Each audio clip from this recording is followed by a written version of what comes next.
Assalomu alaykum briefing ishtirokchilari. Bugun sizlarga Yangiyer shahar favqulodda vaziyatlar bo'limi tomonidan 2025-yil davomida quyidagi amalga oshirilgan ishlar bo'yicha ma'lumot bermoqchiman. Jumladan, davlat tasarrufidagi obyektlarda 103 ta batafsil 98 ta nazorat tartibida tekshiruvlar o'tkazildi. 4436 ta banddan iborat yozma ko'rsatmalar berildi. Tadbirkorlik subyektlarida o'tkazilgan profilaktik ko'riklar soni 72 dan tashkil topib, shundan profilaktik ko'riklar davomida 1288 ta tavsiyalar berilgan. Berilgan tavsiyalardan 1014 tasi bajarilishiga erishildi. Jami tekshirilgan va o'rganilgan aholi yashash uylari soni 19267 tani tashkil etadi.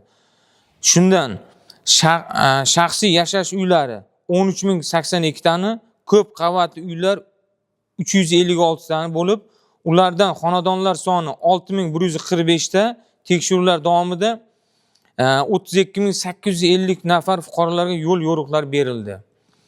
Tekshiruvlar va profilaktik tadbirlar davomida 321 marotaba uchrashuvlar o'tkazildi.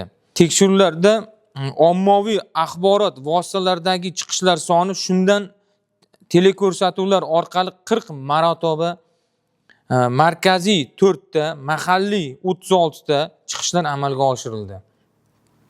Gazetada 15 ta maqolalar chop etilgan.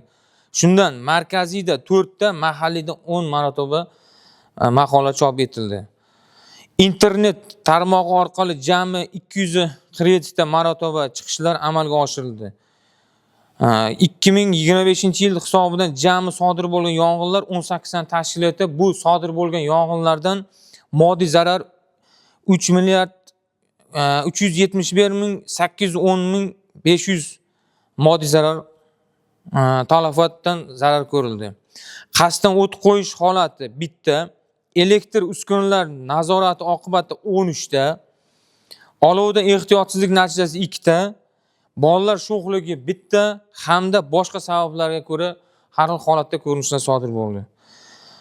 Hurmat bilan Yangiyer shahar favqulodda vaziyatlar bo'limi bosh o'rinbosari Mayor Xudoyqulov.